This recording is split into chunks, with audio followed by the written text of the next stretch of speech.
ಬುಗುಲಾದಿ ಅಜ್ಜನ ಮಾತಿನಂತೆ ಬಸವಣ್ಣರ ಬಗ್ಗೆ ನಮ್ಮ ಮುಂಡಿಗೆಯಲ್ಲಿ ಚಿಕ್ಕೈ ಮುತ್ತೆ ಬರದಾನ.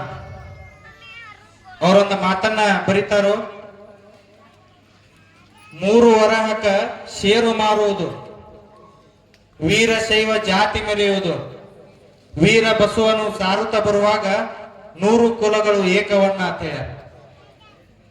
ಆ ಬಸವಣ್ಣವರ ಬಗ್ಗೆ ಆ ಕಾಲಜ್ಞಾನದಲ್ಲಿ ಬಸವಣ್ಣ ಬರ್ತಾನ, ಅವಾಗ ಕ್ರಾಂತಿಯ ಕಿಡಿ ಈ ದೇಶದಲ್ಲಿ ಈ ಜಗದಲ್ಲಿ ಅನುಭವ ಮಂಟಪದ ಮೂಲಕ ಅವರು ವಿಶ್ವಕ್ಕೆ ಶಾಂತಿ ಧರ್ಮ ಸಮನ್ವತೆ ಇದನ್ನೆಲ್ಲ ಸಾರ್ತಾರಂತ ಹೇಳ್ಯಾರ.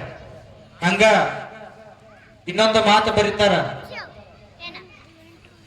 ಚೆನ್ನನು ಬರುವಾಗ ತನ್ನಗಾಯಿತು ಜಗವೆಲ್ಲ ಅಂತ ಹೇಳ. ಚೆನ್ನನು ಬರುವಾಗ ತನ್ನಗಾಯಿತು ಜಗವೆಲ್ಲ ಅಂತ.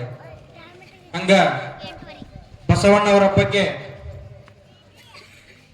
ಚಿಕ್ಕಯ್ಯ ಅಜ್ಜನವರು ಕಾಲಜ್ಞಾನದಲ್ಲಿ ಅವರ ಬರುವಿಕೆಯನ್ನ ಉಲ್ಲೇಖ ಮಾಡಿ ಹೋಗ್ಯಾರ. ಅದಕ್ಕ ನಾವು ನೀವೆಲ್ಲರೂ ಆ ಬಸವಣ್ಣವರು ಹಾಕಿಕೊಟ್ಟ ದಾರಿಯಲ್ಲಿ ಅವರ ವಚನಗಳ ಮೂಲಕ ಏನು ಹೇಳಿ ಹೋಗ್ಯಾರ, ಹಿಂದಿನ ಸುದ್ದಿಯನ್ನ ಆ ಹಾದಿಯಲ್ಲಿ ನಾವು ನೀವೆಲ್ಲರೂ ನಡೀಬೇಕಾಗಿತ್ತು ಇವತ್ತಿನ ದಿವಸ. ಹಾಗೆ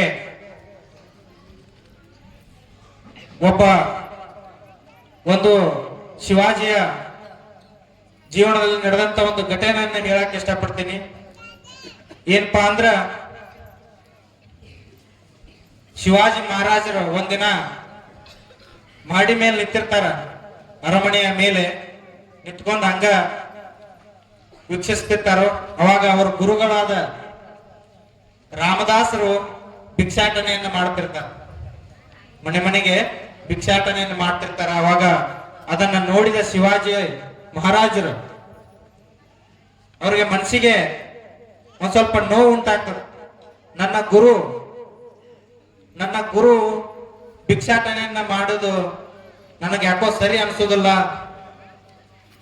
ನನ್ನ ಗುರುವಾಗಿ ನನಗಿದನ್ನು ನೋಡಕ್ ಆಗೋದಿಲ್ಲ ಅಂತೇಳಿ ಅವರ ಸಹಾಯಕನಾಗಿರುವ ಬಾಲಾಜಿಯನ್ನ ಒಂದು ಪತ್ರ ಕೊಟ್ಟು ಅವ್ರ ಕೈಯಾಗ ಕಳಿಸ್ತಾರ, ರಾಮದಾಸರಲ್ಲಿ ಇದನ್ನ ತಲುಪಿಸತ್ತೆ. ಅವಾಗ ಅದನ್ನು ಆ ಪತ್ರವನ್ನ ಓದ ಆ ಸಹಾಯಕ ಕೊಡ್ತಾನ ಅವ್ರ ಕೈಯಾಗ. ಅದನ್ನ ನೋಡಿದಂತ ರಾಮದಾಸರು ಮುಗುಳ್ನಗುತ್ತಾ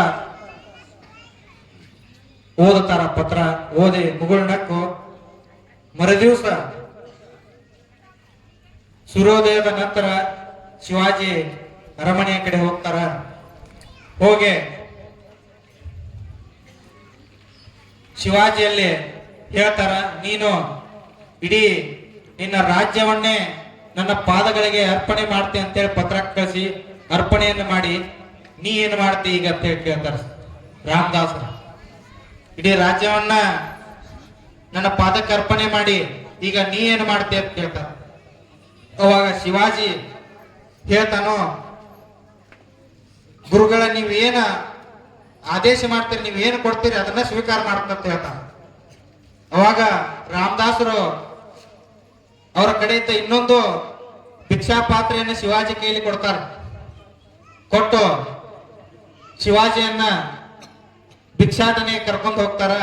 ಅವತ್ತ ಅವ್ರ ರಾಜನಾಗಿರುದಿಲ್ಲ, ಭಿಕ್ಷುಕನಾಗಿರ್ತಾನೆ ಶಿವಾಜಿ. ಭಿಕ್ಷಾಟನೆಗೆ ಹೋಗ್ತಾರ. ಈಗಿನ ಕಾಲದಲ್ಲಿ ಭಿಕ್ಷಕ್ ಬಂದ್ರ ಏನೇನೋ ಕೊಡ್ತಾರ, ಮನೆಯಾಗಿರುವ ಏನಾದ್ರೂ ಅಡಿಗೆ ಮಾಡಿದ ಪದಾರ್ಥ ನಿನ್ನಿದು. ಅವಾಗ ಹಂಗಿಲ್ಲ, ತಮ್ಮಲ್ಲಿ ಇರುವಂತ ಧಾನ್ಯಗಳನ್ನ ಕಾಳುಗಳನ್ನ ಕೊಡ್ತಿರ್ತಾರ. ಅವಾಗ ರಾಜನೇ ಭಿಕ್ಷಕ್ ಬಂದಾಗ ಅಲ್ಲಿ ಪ್ರಜೆಗಳಲ್ಲಿ ಏನೇನೋ ಅನ್ಸಾಕತ್ತದ್ದಿ, ರಾಜನೇ ಬರಾಕತ್ತಲ್ಲ ಅಂತೇಳಿ ಮನೆ ಮನೆಗೆ.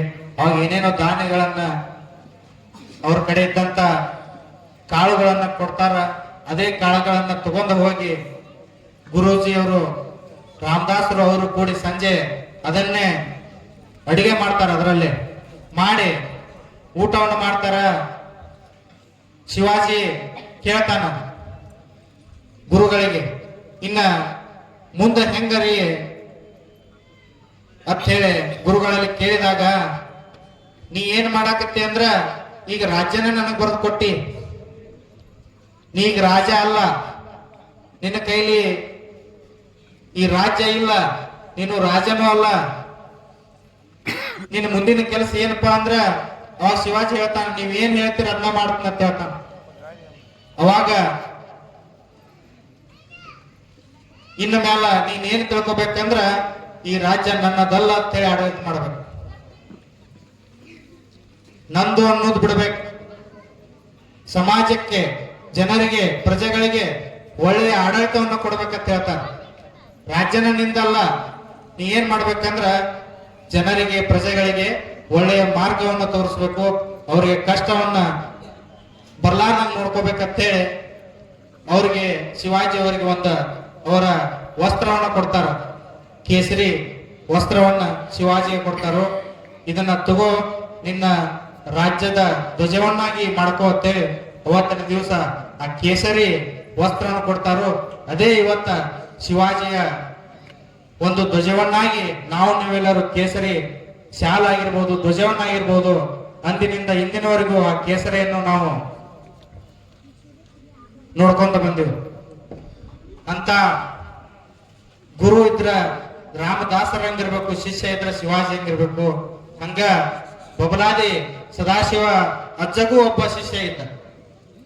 ಯಾರಪ್ಪ ಅಂದ್ರ ಅತನಿ ಹತ್ರ ಒಂದ ಗ್ರಾಮದವ ಸಂಗಪ್ಪ ಅನ್ನುವ ಒಬ್ಬ ಶಿಷ್ಯ ಇರ್ತಾನ. ಬಬಲಾದಿ ಸದಾಶಿವ ಅಜ್ಜಾಗ ಒಂದ 150-160 ವರ್ಷದ ಹಿಂದಿನ ಘಟನೆ ಇದು.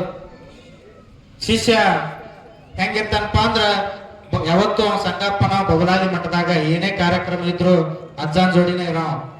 ಶ್ರಾವಣ ಇರ್ಲಿ, ಜಾತ್ರೆ ಇರ್ಲಿ, ಬಹಳ ಸದಾಶಿವತ್ಯಾಗ ಹತ್ತಿರವಾದವ. ಒಂದು ದಿನ ನವರಾತ್ರಿ ಇರ್ತತಿ, ದೀಪವನ್ನು ಹಾಕಿರ್ತಾರ ಮಠದಾಗ.